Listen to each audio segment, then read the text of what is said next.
Good morning, dear children.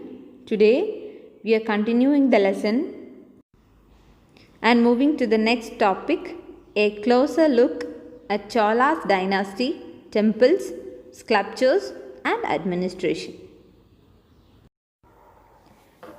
Rise of Chola to power. Chola Empire, how the Chola Empire get this power.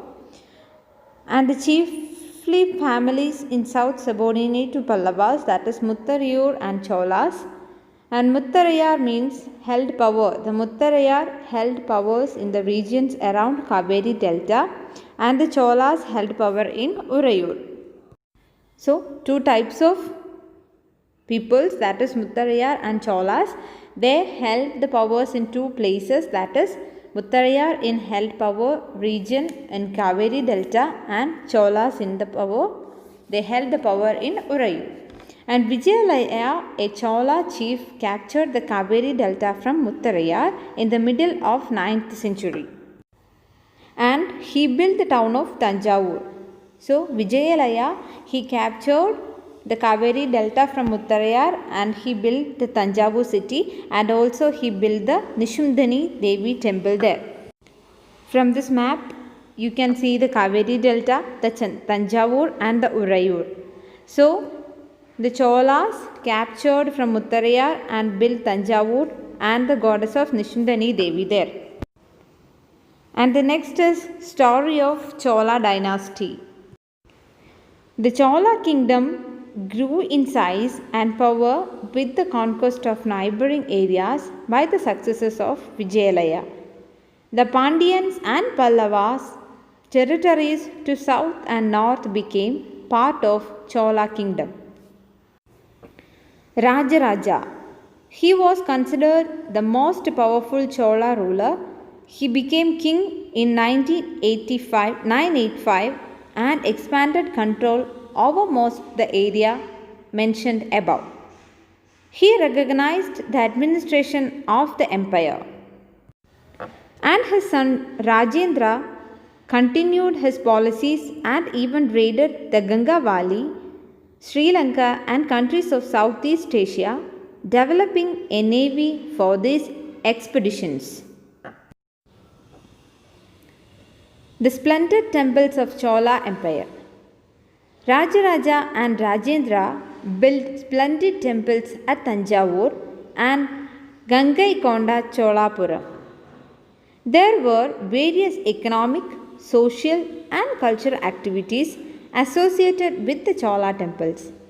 The temples became the nuclei of settlements that grew around them. These were the centers of craft production like bronze images. Temples received huge land endowment from rulers. The produce of these lands went into maintaining all the specialities who worked at the lived near the temples: priests, grand lamp makers, cooks, sweepers, musicians, etc. The Chola temples. These were the Chola temples made by Rajaraja and Rajendra: Brihadeshwara temple and Gangai Cholapuram temple. How did the Chola rulers improve agriculture?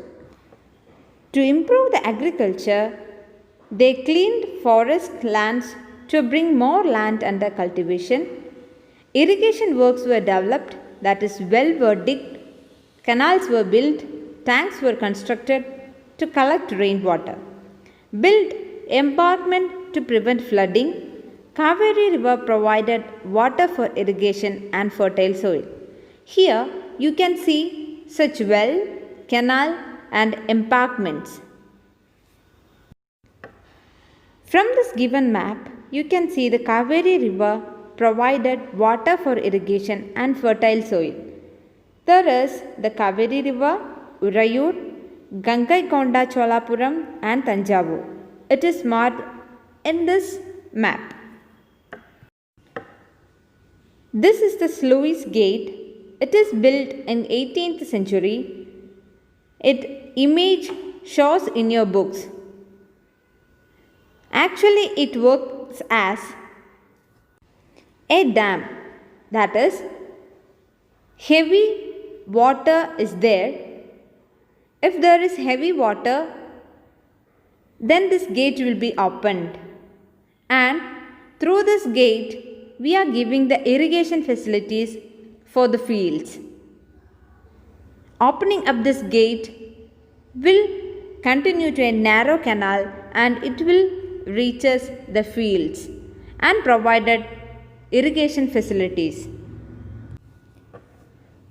Do you know what is Ur, Nadu, Vellala and Brahmadeya? Ur means the settlements of the peasants, where the peasants were lived. And Nadu means the group of villages with settlements of peasants was called Nadu. Nadu is of three types, Ur 1, Ur 2 and Ur 3. The three of this Ur were gathered together and it will form a Nadu. That means Ur is a settlement of peasants and two or more Urs will create a Nadu. And the next is Vellala, a caste of rich peasants. Vellala are the richest caste of within the peasants. And the Brahmadaya is the land gifted to Brahmanas by the king. As we discussed in the earlier class, the lands were given as appreciations or rewards to the Brahmanas for helping them. The next is the Chola administration. The Chola state was a centralized bureaucratized monarchy, maintained large royal standing army which was recruited and controlled by the Chola rulers directly. It was administered in following ways. Local level Brahman villages assembly, that is called as Sabha, and non-Brahmanical assemblies, that is called as Nadu, or local peasant assemblies, it is called as Ur, performed many administrative functions, that is Sabha, Nadu and Ur. Rich peasants of Vellala caste exercised considerable control over affairs of Nadu under the supervision of central Chola government. Associations of traders known as Nagaram occasionally performed administrative functions in town. Sabha looked after Brahmadeya. Sabha had separate committees to look after irrigation works, temple and charity works. Members of Sabha got elected through a lucky draw.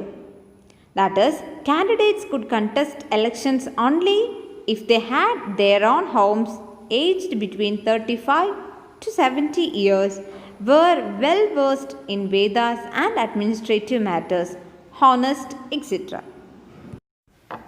These are some terms which is used in this chapter.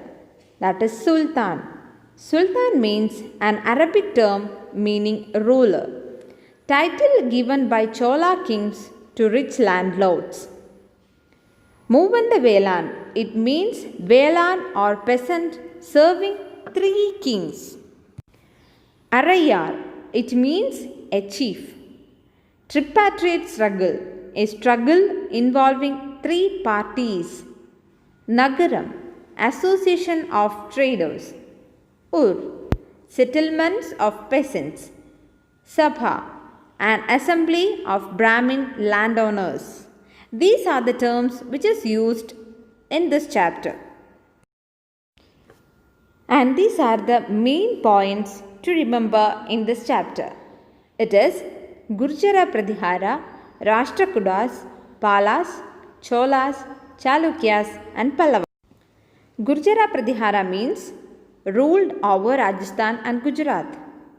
Rashtrakutas ruled over Western Deccan.